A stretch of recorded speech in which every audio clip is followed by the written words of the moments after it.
Hello friends, आपका स्वागत है आपके अपने चैनल के ऊपर। और मैं आज आपके साथ जो चर्चा करने जा रहा हूँ वो एक विशेष चर्चा है। और विशेष चर्चा इसलिए है कि आज मैं कुछ ऐसे अहम मुद्दों की बात करूँगा आपके साथ जो कि आपको बहुत अच्छे से एजुकेट करने के काम आएगी।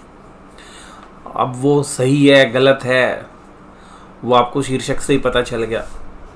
म्यूचुअल फंड सही है सही है सही है, ये एक आपके दिमाग में सेट कर दिया जाता है। कोई चीज़ अगर 100 बार बोली जाए चाहे वो झूठी हो, बट वो आपके दिमाग में घर कर लेती है। तो इस मुद्दे पे बात करेंगे। दूसरी सबसे पहले और अहम बात जो हम अक्सर करते हैं कि कल हमने एनालिसिस में क्या कहा था। सबसे पहले मैंने एनालिसिस के अंदर जो कहा था वो तो मैं चर्चा करूँगा थोड़ी देर बाद, लेकिन सबसे पहले कल क्या मूड माहौल था। मतलब आप अगर फ्यूचर्स एंड ऑप्शंस के ट्रेडर हैं तो और आप तेज़ी खेल के गए हो तो आपको ना इतनी बड़ी वाली चिंता रही होगी कि आप ये समझ लो कि रात को पता नहीं नींद भी कब आई होगी और इतने टेंशन में होगे कि भाई क्रेडिट स्विस इंसॉल्वेंट हो ना हो, बट आपको अपनी इंसॉल्वेंसी की चिंता सताने लगी। रीज़न ये था कि जिन लोगों ने भी तेज़ी की पोजीशंस लेके गए थे उनके ऊपर क्रेडिट स्विस इतना हावी हो गया था कि भाई शेयर प्राइस 25-30% गिर गया है तो हमारे बाज़ारों का क्या हाल होगा।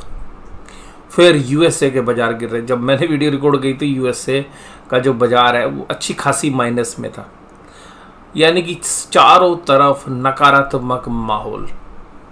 और उस नकारात्मक माहौल में कल मैंने जो चर्चा की थी, मतलब आप ये कह सकते हैं कि बिल्कुल कॉन्ट्रा व्यू। और मैंने एक तरफा जो है अपना दिमाग लगाया। मैंने कहा, और मैंने कल की जो वीडियो थी उसमें जो गैप था, जो दूसरी वीडियो आई थी उसमें मैंने कहा था कि अभी मैंने आधे घंटे दोबारा से रीथिंक किया है और उसके बाद वीडियो रिकॉर्ड की तो मिली भी आपको देर रात।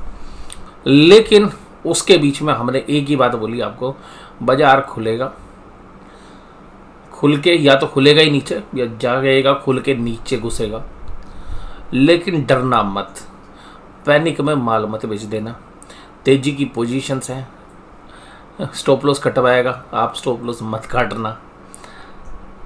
बाजार वहाँ से बाउंस करेगा, बाजार वहाँ से अच्छा बाउंस भी किया। और मैंने कहा पहला हाफ मंदी का, दूसरा हाफ तेजी का। और भाई देखो 3 बजे के बाद तो कुछ भी हो सकता है, जहाँ बड़े प्लेयर्स की पोजीशन है आ जाएगी। यही चर्चा हमने आज आपके साथ की और आज के लिए की। और आज का जो व्यू है मैं आपको खुद अपने पोर्टफोलियो से बता दूं, मैंने सिमिलर व्यू पे ट्रेड किए।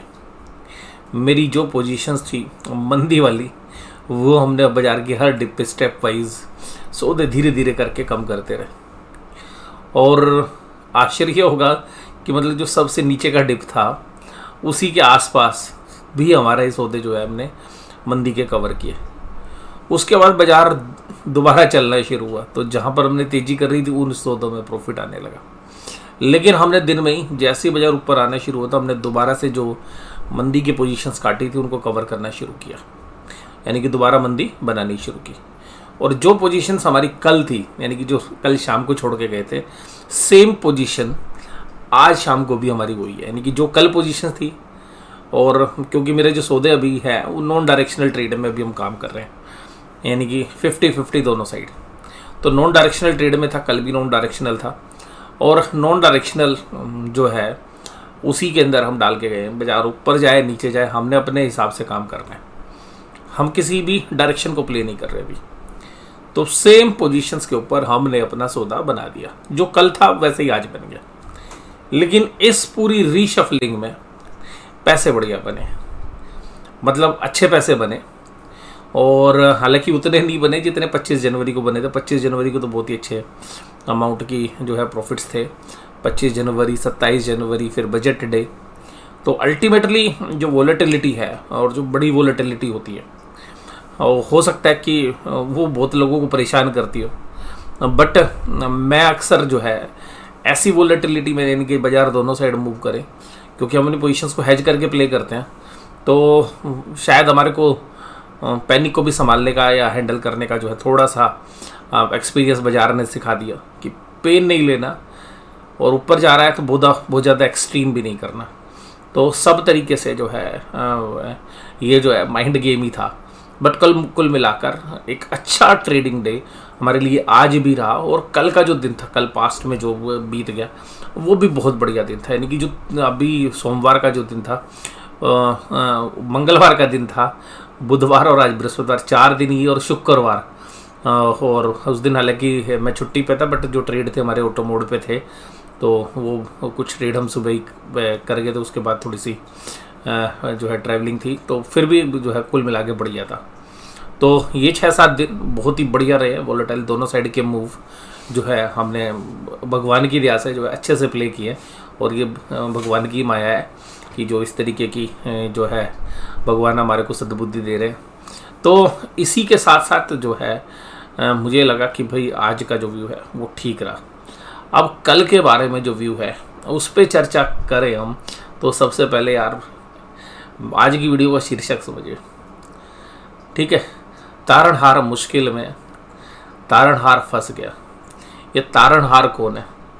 जो संकट से निकाल रहा था बाजार को, अब वो खुद ही बाजार में फंसता हुआ नजर आ रहा है। और अब मीडिया में जो रिपोर्ट्स आ रही हैं, उन रिपोर्ट्स का हवाला मैं अगर आपको दूं तो आप समझेंगे कि मैं किसकी बात कर रहा हूँ। आज मीडिया में एक बड़ी अच्छी रिपोर्ट जो है आई पेश, वो म्यूचुअल फंड्स के संबंध में थी कि भाई म्यूचुअल फंड्स के अंदर जो रिटर्न्स हैं उसके बारे में तो कोई बोलता ही नहीं। खैर वहाँ तो आप जो है म्यूचुअल फंड्स में जो है बहुत बढ़िया वाली मैनिपुलेशन होती है इंडिया में। और म्यूचुअल फंड्स में देखिएगा मैंने भी अपना एक्सपोजर बहुत कम कर दिया, और कुछ समय पहले तक हम भी काफ़ी करते थे, लेकिन म्यूचुअल फंड्स हमने धीरे धीरे करके जो है बिल्कुल ख़त्म कर दिए। ना के बराबर हैं थोड़े बहुत है, या वो ETFs हैं या ELSS वाली जो स्कीम्स हैं, मोस्टली जो म्यूचुअल फंड्स हैं वो हमने धीरे धीरे करके रिड्यूस कर दिया। या इंडिया से बाहर के जो ETFs हैं वहाँ पे हो सकते हैं हमारी exposure. But as a disclosure बता दूँ, बट म्यूचुअल फंड्स में अब क्या आ रहा है कि भाई म्यूचुअल फंड्स में लोगों पैसा नहीं डालना चाह रहे, लोगों का रुझान नेगेटिव हो रहा है। उसमें मीडिया तरह तरीके की बात करेगी। मीडिया कहेगी जी बैंक FD में अच्छा पैसा बन रहा है, या फिक्स्ड जो इंस्ट्रूमेंट्स हैं, यानी कि जो फिक्स रेट इंस्ट्रूमेंट्स हैं, यानी कि डेब्ट FD या बाकी तरीके के जो डिपॉजिट्स हैं या बॉन्ड्स हैं, वहाँ पे अच्छा पैसा बन रहा है, इसलिए लोग म्यूचुअल फंड्स में नहीं आ रहे। ठीक है जी। और ये रिटेलर ही है जो बाजार को जहाँ खींच के लाया है, चाहे वो डायरेक्टली या इनडायरेक्टली। 2020 के कोविड के बाद रिटेलर ने ही सबसे ज़्यादा पैसा डाला है, और उसी के दम पर म्यूचुअल फंड्स या डोमेस्टिक इंस्टीट्यूशन ने खूब पैसा बाज़ारों में लगाया भी है। लेकिन ये जो पैसा बाज़ार में लगा, उसके बावजूद भी इन्वेस्टर का पैसा नहीं बना। इन्वेस्टर का पैसा क्यों नहीं बना? आपने देखा कि कितने म्यूचुअल फंड्स हैं जिनके ऊपर आरोप लगते रहे फ्रंट रनिंग के, यानी कि आपका शेयर खरीदने से पहले वो खुद शेयर खरीद लेते थे। मान लीजिएगा शेयर 100 रुपये का है, तो खुद ही शेयर्स खरीद के वो 103 रुपये का कर दिया। उसके बाद म्यूचुअल फंड से एक बड़ी बाइंग करेगा, तो पहली बाइंग 104 पे होगी, फिर 105 पे, 106 पे, 107 पे। इसका मतलब आपका पैसा ही यूज़ किया जा रहा है प्राइस को इन्फ्लेट करने के लिए, यानी कि खुद ही महंगा खरीदने के लिए।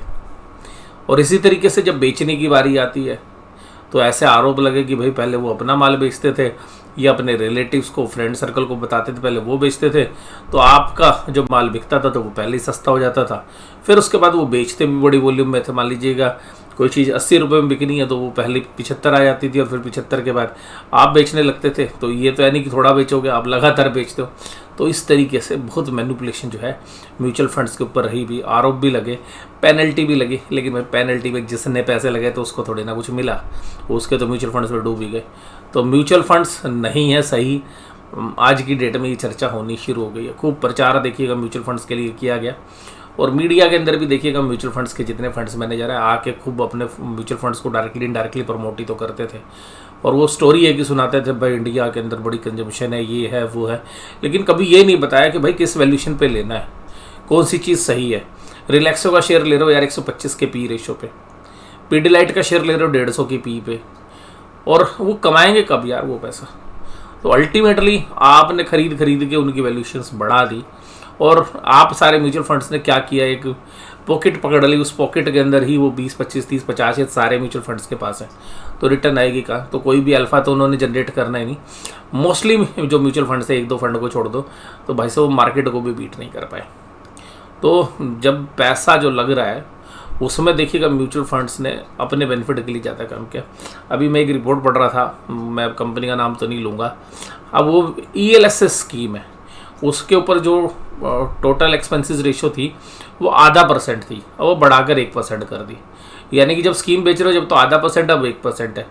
1% का मतलब है कि आपका मान लीजिएगा आपने कोई भी इन्वेस्टमेंट की, मान लीजिएगा आपने एक फर्नीचर खरीदा और फर्नीचर 5 लाख रुपए का है, तो फर्नीचर बनाने वाली कंपनी कह रही कि अब 3 साल इस फर्नीचर को रखोगे ना तो आप हमारे को 1% हर साल भी दोगे पैसा। भाई मैंने तो पूरे पैसे दे दिए फिर भी किस बात के। तो सेम उसी तरीके से मान लीजिएगा आपने किसी सोसाइटी में एक फ्लैट ले लिया, तो फ्लैट बेचने वाली कंपनी कह रही है कि आपको हर साल 1% मुझे कमीशन भी देना है, ठीक है जी, एनुअल मेंटेनेंस फीस के अलावा। तो सीधी सी बात ये है कि भाई साहब म्यूचुअल फंड्स में आप 1% की ट्रांजेक्शन रेशियो किस बात की ले रहे हो।